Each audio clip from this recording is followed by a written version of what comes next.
Given all that we have read and studied in this course about public education reform in America, from the Jeffersonian era to the present, what do you think the role of the government should be in regulating public education today? Hello there, 550 scholars. Welcome to week 7.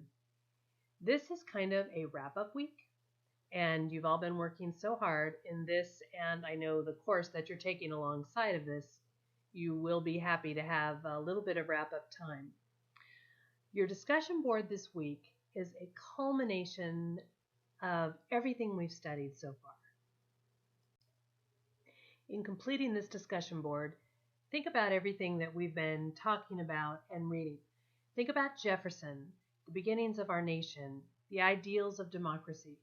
Think about Horace Mann and John Dewey that so many of you connected to.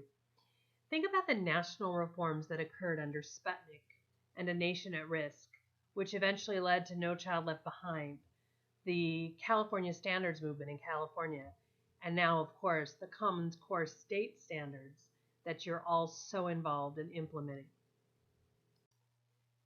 And before you do your discussion board, go ahead and take a deep dive into chapters 12 and 13, your final 2 chapters of Tozer and Sinise, the book we've been reading throughout this course.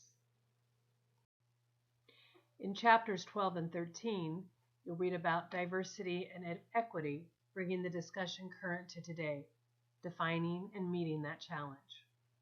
You'll consider the concept of meritocracy in a democratic society and the effect of race, ethnicity, gender, wealth, and language barriers in education today. Whichever one of these things grabs you the most or you relate to the most, those are the things that I want you to go deeper with on the discussion board this week.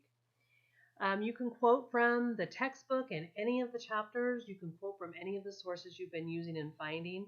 But mostly I want to see a lot of you on this discussion board. And what you've been thinking as we've gone through this course. What's hit a nerve for you? I know for me, a lot has hit a nerve. So much of it is so relevant to what we're seeing today. This discussion about the role of government in education is front and center on the national stage. It's what's behind the nomination of our new education secretary.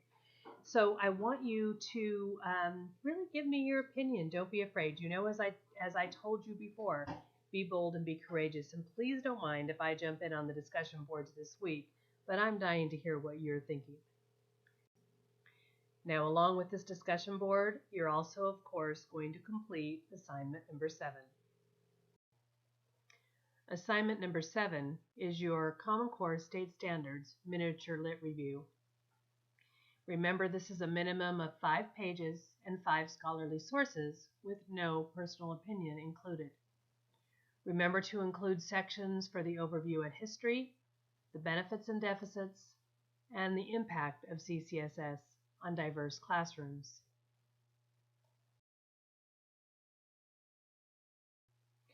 Don't forget to look at and read carefully the rubric for this assignment. I will be using the rubric to grade, and I will know if you haven't read it. If you have any questions, make sure you reach out to me. You know that I will answer and give you as much advice as I can. This assignment is due Sunday at midnight at the end of week 7. After that, it's just the group assignment that's due, and hopefully you've been working on that all along. If not, get your group together and start to pull that together. I will see you at the end of week 7, the beginning of our final week together. I can't tell you what a pleasure it's been to be along with you on this ride, and I really look forward to reading your papers and your discussion this week. Have a great week. See you next week.